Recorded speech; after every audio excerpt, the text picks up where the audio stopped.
Bienvenido a bordo de este Boeing 787 de Aeroméxico. Este avión cuenta con 8 salidas de emergencia, 2 en la parte posterior, 2 detrás del ala, 2 en la sección media y 2 al frente. Localice la más cercana a su asiento.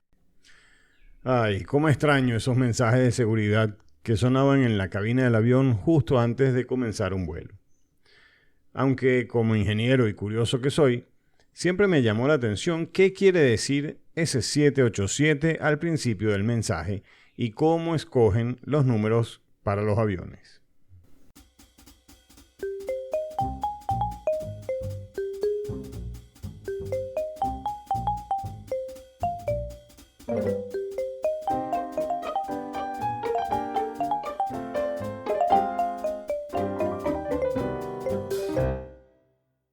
Si ponemos un poco de atención, podemos notar que los modelos de Boeing siempre parecen comenzar con un número 7, y los diseñados por Airbus comienzan en 3.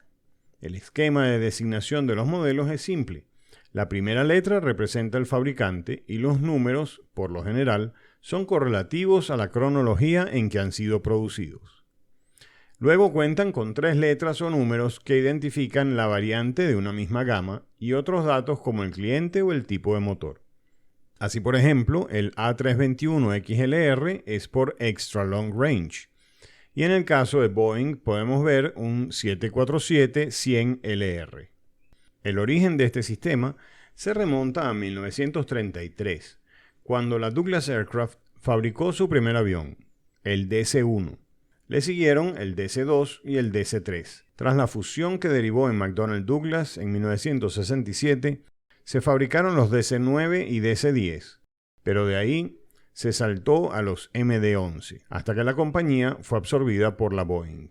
En el caso de la Boeing, comenzó como un fabricante de aviones militares, pero al finalizar la Segunda Guerra Mundial y no haber más desarrollos militares, diversificaron su producción hacia los aviones civiles, estableciendo una numeración en bloques de 100. Y así las series 100 serían helicópteros, 200 aviones preguerra, 300 aviones civiles posguerra, 400 bombarderos, 500 de turbina, 600 misiles y cohetes y 700 para los aviones comerciales a reacción.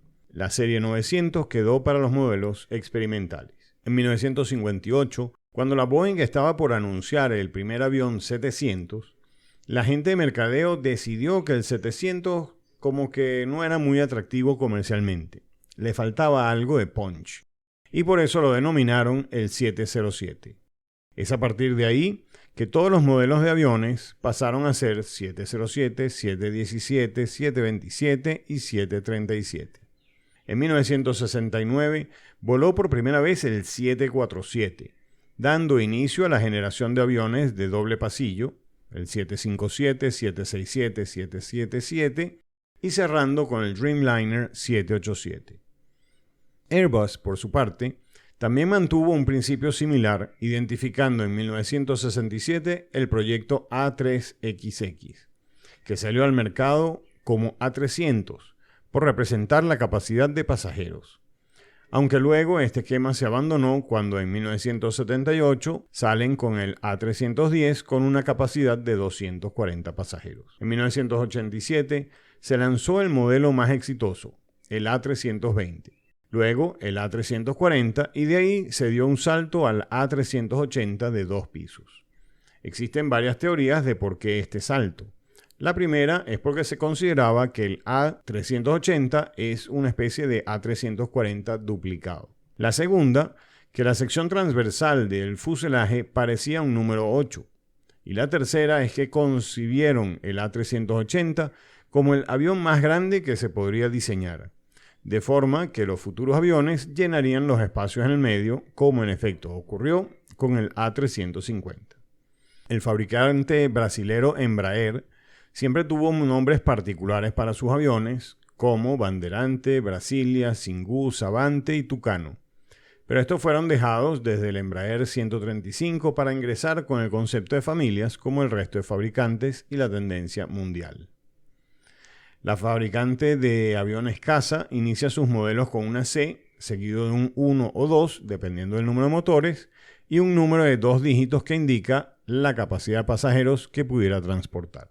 El avión más grande del mundo operativo en la actualidad es el Antonov 225, producido en 1988 con 6 turbinas y un volumen de carga de 1.300 metros cúbicos. Solamente existe un avión AN-225 en el mundo. Además de la matrícula oficial que se asigna a cada avión, la mayoría de las compañías aéreas o incluso fabricantes recurren históricamente a toponimios y otros nombres característicos para distinguir cada aeronave de su flota, o bien simplemente como una estrategia comercial. El más conocido de todos, el Lockheed C-130, que se conocería como Hércules. Luego el 747 se lo denominaba Jumbo Jet. Y en diciembre de 1968, Viasa recibe su primer DC-8-63. Era el mayor avión de pasajeros de entonces y se le apodó el Coloso de Viasa. Para 1972, Viasa comenzó a operar el primer 747 en América Latina y se le apodó el Orinoco. Soy Miguel Ossers y esta fue la cápsula de la semana.